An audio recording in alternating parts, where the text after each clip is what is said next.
So the idea getting licenses to really just sell your own flips, but you had mentioned that, you really kind of took off running with the real estate sales. Was that because people just saw what you guys were doing with the flips and you were talking about it, posting about it? Can you dive into kind of when did you make that shift of, hey, I'm probably going to start selling houses now outside of the ones that we're doing? Well, when I got licensed, obviously I posted about that on social media. And then too, like anytime I was in a space, whether I'm at a soccer practice, basketball, my kids are like my money makers, not trying to be funny, but you be honest, you sit on a sideline for an hour, a couple times a week at a soccer game or at a basketball game. People start to talk to you. They're talking about real estate. I'm someone that's very social, which honestly has turned out to be a blessing. I'm learning in real estate because it's a people business. Yeah. Literally, if we're not helping anybody, we don't make any money. And so to me, those natural relationships that I had already formed ended up being monetizing them when I got into real estate. So whether if I was helping out someone's coworker or I helped them directly, and then once I started selling a few, then it became, hey, Tierra's great, she's this and that. Now I'm on a referral basis. So I think the first month when I was licensed, between me and my husband's properties and just working with the general public, I think I might have did like 4 or 5 deals like within like a month or two. um, Wow. I barely know how to write a purchase contract, but here I am, balls to the wall. Got like 2 listings, I'm taking buyers out, I'm figuring it all out. And it was good. So that year between March and December, I think I did 16 deals. um, which to me, I don't know, I felt like that was a lot from Heck not trying yeah. to work. So Heck yeah. Heck yeah. I think that's a skill.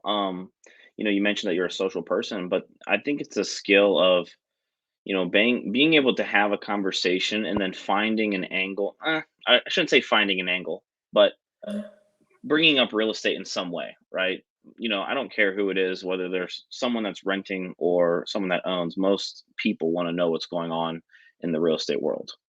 yeah, or Um, they would see our before and after photos that I would post. I'm pretty good about sharing that. What I've learned too is people like a good balance. Like no one wants to follow you on social media and you're throwing up real estate every day. Like we don't, no one cares that much. But I think people care more about the person that I am. I've had so many people like, and it's social media. Like I don't base my life off of this by any means, but it's important to see how people perceive you. yep. So several people like, oh, you're such a good mom. Like, oh, how do you manage real estate and do all these things? Like they see me as a person as well as the professional. And a Yeah. lot of times people, they care more about who you are as a person as well as the person that's going to take care of them. So I've learned that people need to marry those two together. Um, and then when you're in those, like I said, those social circles, it's not me. Like, again, I'm not throwing it up. If they bring it Right. up to me, I talk about it, or I try to be the expert when something is brought about. Like, oh, I see the markets, this and that. Well, I'm gonna jump in with my 2 cents every time, and let them know, like, yo, by the way. So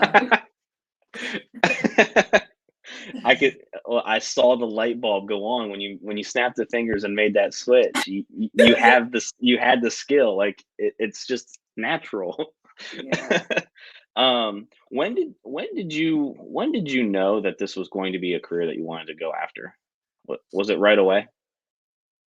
Well, shoot, I didn't really have time to process it. So I think, like I said, that first year, once I saw that I could do it, I'm like, I'm good at this on accident. Like, I can only imagine how good I'll be at it on purpose. So even to this day, so now what, I'm 6 years in, we have another daughter. My youngest will be 3 next month. Again, there's no daycare involved. I'm the daycare. I'm the chauffeur for all my kids. I'm picking them up from school midday, all those things. And I'm like, how am I selling 10 plus million a year and literally I'm not, it's almost like I'm a stay at home mom and a work from home mom all at one time. Yeah, And there's some days I don't really know how I do it, but it's like, here I am making it I have work. I have 0 kids, and I don't know how anyone in real estate that has kids does it. I have no clue. Like, Listen, I can barely take care of myself and my own schedule. I know. And then you add a kid. My oldest is like, I don't know, she's one heck of an athlete. So we're constantly traveling for sports and doing stuff, and we make it work. How do you manage the expectations with your clients around that? I You mean, know, because I think agents struggle with that too, right? It's yeah, they do. So I just told a friend this the other day. I said, you know what? As much as people pretend like they care about your personal life, they really don't. They don't want to hear about how your kids have to be at soccer practice or you have to go to Cincinnati for a tournament or things like that. So I don't share those things unless it's something that is last minute. If someone is like, Tara, I need you to go take me to see this house today at 6. I can't literally, like, I have to be somewhere. So it's just I set those expectations in the beginning, like, hey, if you message me at 9 o'clock in the morning, with the house, I can probably get you in that evening, just because there's turnaround time for everybody. I also have right. multiple clients, um, but for the most part, I'm not saying, "Hey, I'm going to be out of town this weekend at a tournament." They're going to be like, "I don't want to deal with you. Like, I need someone who's going to be working for me 24/7." So I set the presence early that, hey, I do have agents that help me show houses. It's the way that I can be the most efficient for you as well as my other clients. Whether I'm out of town with my kids or I'm here, if I have 3 clients wanting to go see house at the same time on the weekend, I can't do it anyways. So there's an agent at our brokerage that all they do is show homes for a fee. So I utilize them as well as utilizing people on my team. But I would say for the most part, as busy as I am in my personal life, I don't really run into that problem. It just really works itself out, and Yeah. that's all I can really say. It's rough. Yeah.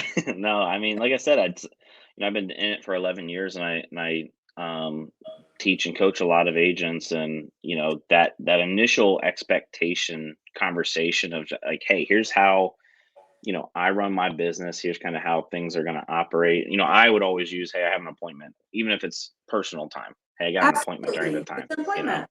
Yeah. Yeah. So, no, I was just curious on that. When